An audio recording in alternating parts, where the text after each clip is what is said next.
bom dia e uma boa tarde a todos. Bom, iremos iniciar um conteúdo novo chamado de atomística, ou seja, iremos estudar o átomo. O que é um átomo? Um átomo, de acordo com Demócrito e Leucipo, isso no século V a.C., defendeu a ideia de que a matéria era composta por pequeníssimas partículas. De acordo com Demócrito e Leucipo, a matéria eu poderia quebrá-la, dividi-la em outras partes, e essas partes eu poderia ainda mais fazer com que ela fique cada vez mais pequena, pequenas partículas que formariam a parte maior. Ou seja, eu tenho uma rocha, eu quebro ela em pedaços. Aqueles pedaços eu poderei quebrar cada vez menores. Isso foi defendido a ideia de Demócrito e Leucipo sobre a matéria. Lembrando que é uma teoria baseada apenas na intuição e na lógica. Ou seja, se eu tenho uma pedra, eu poderei transformá-la em pó, pedaços menores desse que era grande. Este pedaço, partículas pequeníssimas, é como se fosse uma areia tirada de uma rocha, partes menores. As primeiras ideias sobre a constituição da matéria. Bom, 400 a.C., Leucipo e Demócrito, eles deram a ideia, ou seja, o princípio da divisibilidade. Ou seja, se eu tenho uma rocha, eu poderei dividi-la em partes menores. Lembrando que aquelas partes menores também seriam a mesma composição dessa maior. Ou seja, eu só fiz dividi-la, chamado de princípio da divisibilidade. Quem falou isso? Demócrito e Leucipo. Origem da palavra átomo. Quando foi que surgiu essa palavra e o seu significado? Foi na Grécia e significa indivisível. Como que Demócrito e Leucipo falou, ou seja, o princípio da divisibilidade, se o átomo é indivisível? Como eu falei no exemplo anterior, a rocha foi dividida, ou seja, princípio da divisibilidade. Mas essa rocha quebrada em pedaços menores, eu posso deixar cada vez menor. E esse menor chega um momento que não poderei mais dividi-la, quebrá-la, ou seja, fica indivisível. É como se fosse o átomo indivisível. 350 a.C., Aristóteles, ele deu, ou seja, a teoria dos 4 elementos formadores da vida. Ou seja, a vida era composta, vinham desses 4 elementos. Não existia tabela periódica, não existiam outros elementos. Eram somente 4 elementos estudados. Ou seja, filósofos, Aristóteles. Quais são eles? Ar, terra, fogo e água. Eram os 4 elementos fundamentais para que a vida surgisse, para que ocorresse a vida na terra, através desses 4 elementos: terra, fogo, ar e água. Bom, de acordo com Demócrito e Leucipo, eles definiram que um átomo era uma pequena partícula indivisível, só porque essa pequena partícula não tinha um modelo. Como que é essa partícula?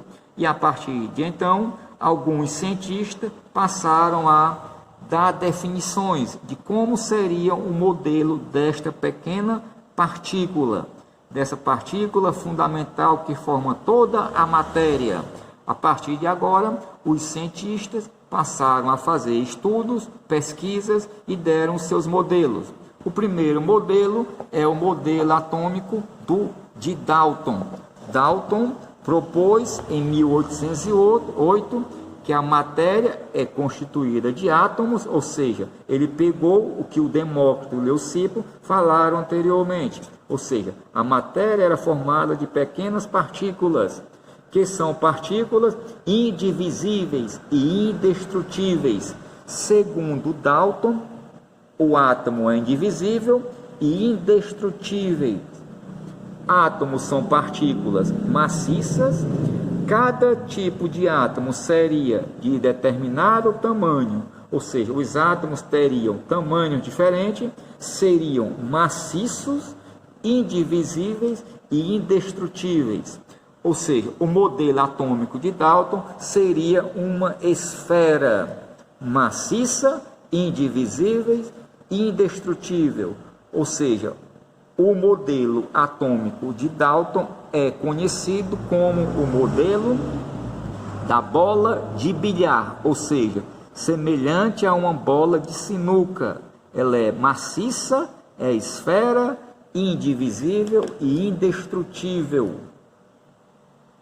Já o Thomson no século XX, ele fez descobertas através de experimentos. Ele descobriu que num átomo continha umas partículas chamadas de elétrons, ou seja, a luz que radiava da radioatividade de alguns elementos, ele observou que tinha umas partículas dentro daquela forma, daquele modelo. No caso do Dalton, era somente uma esfera, não tinha nada, indestrutível, indivisível. Já o Thomson foi a primeira pessoa a falar em elétron. Lembre-se, cada cientista tem um nome que liga a pessoa. Thomson falou de elétron, radioatividade, enquanto que o Dalton ele foi incapaz de explicar o tal experimento cujo Thomson fez com que descobrisse esta partícula e alguns fenômenos que ocorriam nos átomos. Ou seja, quem falou de elétrons, primeira pessoa foi o Thomson. Dalton, esfera maciça e indestrutível, indivisível, bola de bilhar. Thomson, elétrons. Thomson realizou uma série de experimentos utilizando esse tubo de raios catódicos. Esse tubo de raios catódicos, ele viu que os elétrons emitiam luzes, e essas luzes ele colocou cargas elétricas, ou seja, elétrons. Por isso o nome eletricidade vem de elétrons existentes nos átomos.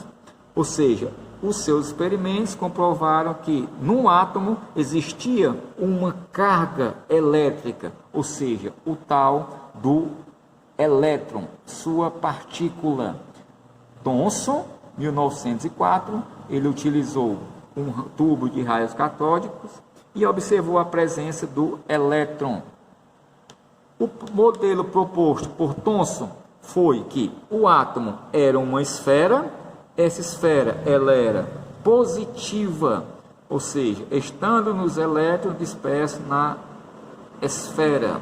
Ou seja, o elétron ele é positivo, é como se essa parte marrom fosse positiva e a parte amarela fosse os elétrons incrustados dentro do átomo. Ou seja, o átomo, a parte marrom era positiva e os elétrons negativas. Esse modelo foi conhecido como modelo de pudim de passas, ou seja, é como se fosse um panetone. Panetone é essa massa, é como se a massa fosse a parte roxa, a massa positiva, e a parte de essas uvas, o que tem dentro do panetone, seriam os elétrons, e isso negativo. Thomson, modelo pudim de passas.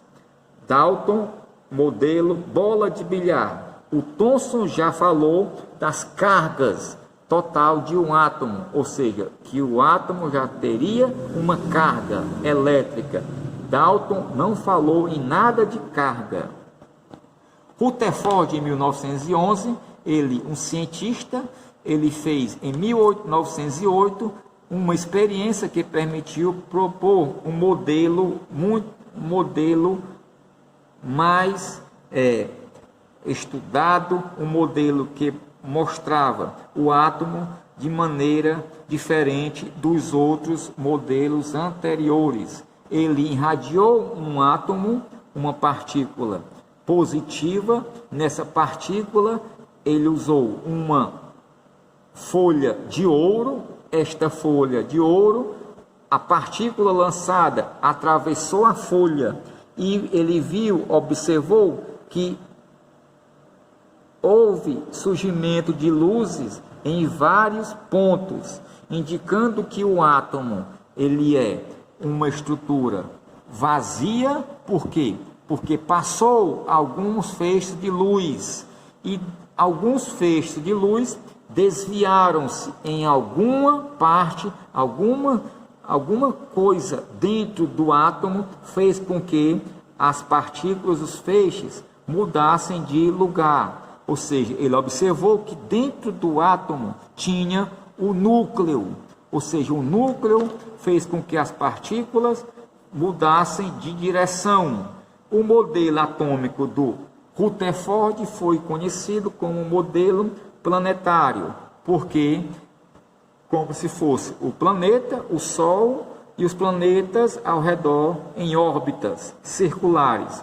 Então, Rutherford, qual foi o que ele falou de importante? Descobriu sobre o modelo do átomo. Descobriu que o átomo ele possui espaços vazios, ou seja, o átomo é formado, na maioria da sua composição, ele é vazio. E no centro do átomo, uma pequena porção chamada de núcleo. Núcleo bem no centro do átomo. E ao redor dele, chamado de eletrosfera, onde é o espaço vazio, maior do que o centro, que é o núcleo. Niels Bohr, ele aperfeiçoou o modelo atômico do Rutherford. Como? Rutherford, ele não explicou que a carga do núcleo é positiva e os elétrons são negativos. Se os elétrons são negativos, cargas opostas se atraem. E o Rutherford explicou que, de acordo com Rutherford, cargas opostas, ele não explicou como os elétrons seriam atraídos para o centro, que é o núcleo, destruindo o átomo. Só que o Bohr, ele indicou que o elétron, ele está em eletrosfera e a eletrosfera contém os elétrons. Os elétrons estão em órbitas circulares, chamado de níveis eletrônicos. Cada nível contém um elétron. Rutherford não explicou caso sobre a quantidade de energia nesses níveis que o Bohr indicou. Devido isso, os elétrons nunca irão chocar-se com o núcleo positivo, devido estarem em níveis de energia